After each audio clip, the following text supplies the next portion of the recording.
मेरी प्यारे भाई और बहनों, आप सभी को जय मसीह की। आप सभी का स्वागत है हमारे इस चैनल पे।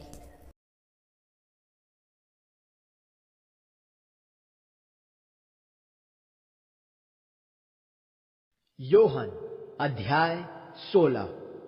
मैंने तुम पर यह सच्चाई इसलिए प्रकट की कि तुम भरमाए जाने से बचे रहो। वे सभागृह से तुमको निकाल देंगे। इतना ही नहीं, वह समय भी आ रहा है जब तुम्हारा हत्यारा अपने कुकाम को परमेश्वर की सेवा समझेगा। ये कुकाम वे इसलिए करेंगे कि उन्होंने न तो पिता को जाना है और न मुझे। ये सच्चाई मैंने तुम पर इसलिए प्रकट की है कि जब यह सब होने लगे तो तुम्हें याद आए कि इनके विषय में मैंने तुम्हें पहले से ही सावधान कर दिया था। मैंने ये सब तुम्हें शुरुआत में इसलिए नहीं बताया कि उस समय मैं तुम्हारे साथ था। अब मैं अपने भेजने वाले के पास जा रहा हूं और तुम में से कोई नहीं पूछ रहा कि आप कहां जा रहे हैं। ये सब सुनकर तुम्हारा हृदय शोक से भर गया है। फिर भी सच यह है कि मेरा जाना तुम्हारे लिए लाभदायक है, क्योंकि यदि मैं न जाऊं तो वह स्वर्गीय सहायक तुम्हारे पास नहीं आएंगे। यदि मैं जाऊं तो मैं उन्हें तुम्हारे पास भेजूंगा। वह आकर संसार के सामने पाप, धार्मिकता और न्याय के विषय में दोषों को प्रकाश में लाएंगे। पाप के विषय में, क्योंकि वे मुझ में विश्वास नहीं करते।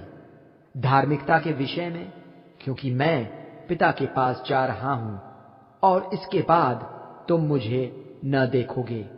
न्याय के विषय में, क्योंकि संसार का हाकिम दोषी ठहराया जा चुका है। मुझे तुमसे बहुत कुछ कहना है, परंतु अभी तुम उसे ग्रहण करने के योग्य नहीं हो। जब सहायक सच्चाई का आत्मा आएंगे, वह पूरी सच्चाई में तुम्हारा मार्गदर्शन करेंगे। वह अपनी ओर से कुछ नहीं कहेंगे, परंतु वही कहेंगे जो वह सुनते हैं। वह तुम्हारे लिए आने वाली घटनाओं को उजागर करेंगे। वही मुझे महिमित करेंगे, क्योंकि वह मुझसे प्राप्त बातों को तुम्हारे सामने प्रकट करेंगे।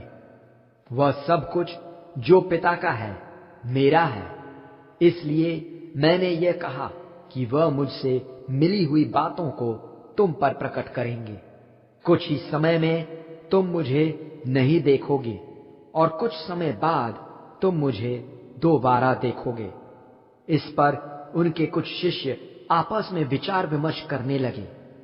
उनका इससे क्या मतलब है कि वह हमसे कह रहे हैं, कुछ ही समय में तुम मुझे नहीं देखोगे और कुछ समय बाद तुम मुझे दोबारा देखोगे, और यह भी मैं पिता के पास जा रहा हूं।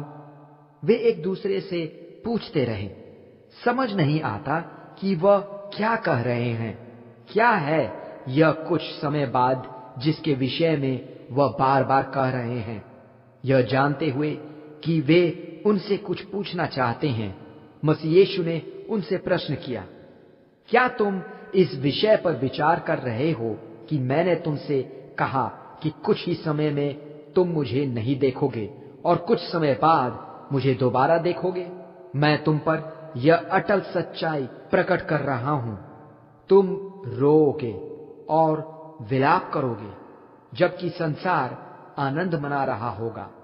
तुम शोकाकुल होगे, किंतु तुम्हारा शोक आनंद में बदल जाएगा। प्रसव के पहले स्त्री शोकित होती है, क्योंकि उसका प्रसव पास आ गया है, किंतु शिशु के जन्म के बाद संसार में उसके आने के आनंद में वह अपनी पीड़ा भूल जाती है। इसी प्रकार अभी तुम भी शोकित हो, किंतु मैं तुमसे दोबारा मिलूंगा, जिससे तुम्हारा हृदय आनंदित होगा। कोई तुमसे तुम्हारा आनंद छीन न लेगा।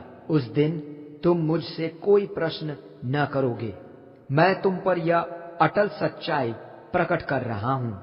यदि तुम पिता से कुछ भी मांगोगे, वह तुम्हें मेरे नाम में दे देंगे। अब तक तुमने मेरे नाम में पिता से कुछ भी नहीं मांगा। मांगो और तुम्हें अवश्य प्राप्त होगा कि तुम्हारा आनंद पूरा हो जाए। इस समय मैंने ये सब बातें तुम्हें कहावतों में बताई है, किंतु समय आ रहा है जब मैं पिता के विषय में कहावतों में नहीं परंतु साफ शब्दों में बताऊंगा। उस दिन तुम स्वयं मेरे नाम में पिता से मांगोगे। मैं यह नहीं कह रहा कि मुझे ही तुम्हारी ओर से पिता से विनती करनी पड़ेगी। पिता स्वयं तुमसे प्रेम करते हैं, क्योंकि तुमने मुझसे प्रेम किया और यह विश्वास किया है कि मैं पिता का भेजा हुआ हूं।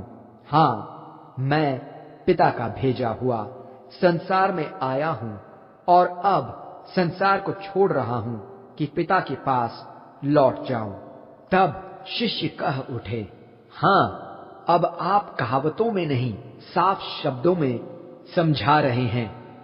अब हम समझ गए हैं कि आप सब कुछ जानते हैं और अब किसी को आपसे कोई प्रश्न करने की जरूरत नहीं।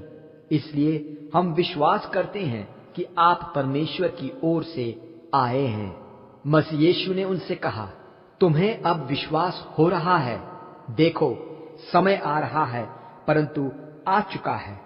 अब तुम तितर बितर हो अपने आप में व्यस्त हो जाओगे और मुझे अकेला छोड़ दोगे, किंतु मैं अकेला नहीं हूं, मेरे पिता मेरे साथ हैं। मैंने तुमसे यह सब इसलिए कहा है कि तुम्हें मुझ में शांति प्राप्त हो। संसार में तुम्हारे लिए क्लेश ही क्लेश है, किंतु आनंदित हो कि मैंने संसार पर विजय प्राप्त की है।